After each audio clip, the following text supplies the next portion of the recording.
Hi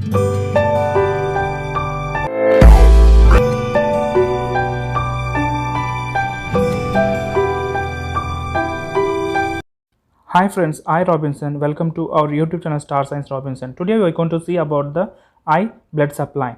So now we are going to see in detail about the eye blood supply. So first we'll go for the anatomical structure of our eye.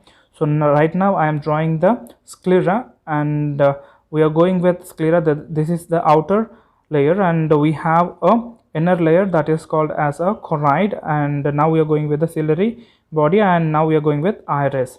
So this is about the central middle layer, and that is called as a vascular layer. Now we are seeing about the inner layer of our eye. It is called as a retina.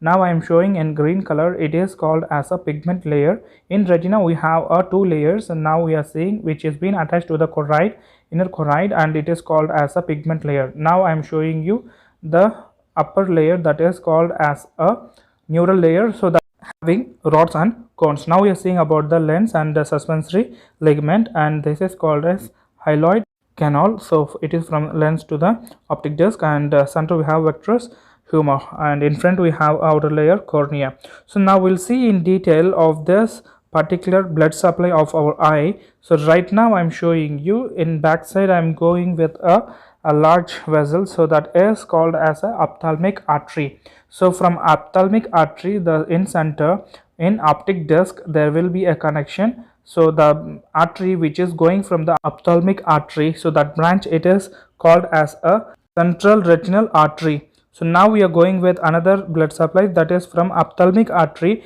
but it is entering after optic disc, and it enters into the choroid layer, that is the middle layer, and it will enter till the center of the choroid of eye. So it is called as a short posterior choroid ciliary artery. One more branch from the ophthalmic artery upper, it is also having this same artery. It is short posterior ciliary artery.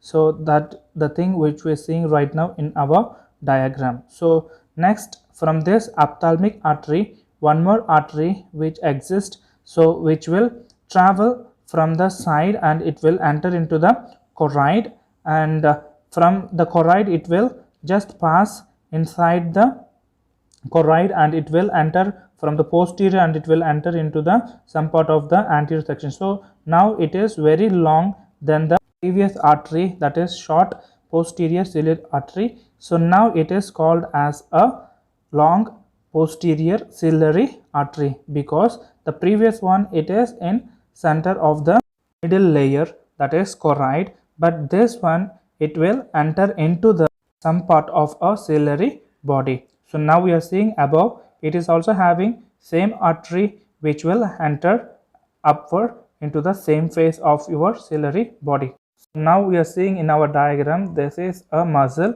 so eye muscle. So from this muscle, one more artery will enter. Right now I'm showing you in our diagram. It is also coming from the ophthalmic artery, and it enters into the eye muscle, and it will enter into the ciliary body. And now we can see same thing upward also, we can see the same artery which is entering into the ciliary body. So this is about the blood supply of eye. So this entering into the ciliary body, which will enter longer than the or deeper than the previous one, that is long posterior ciliary artery. So this artery which is entering into the muscles of eye and into the ciliary body, it is called as anterior ciliary artery. So we can see one more in above, that is also called as a anterior ciliary artery. So this is about the blood supply of eye.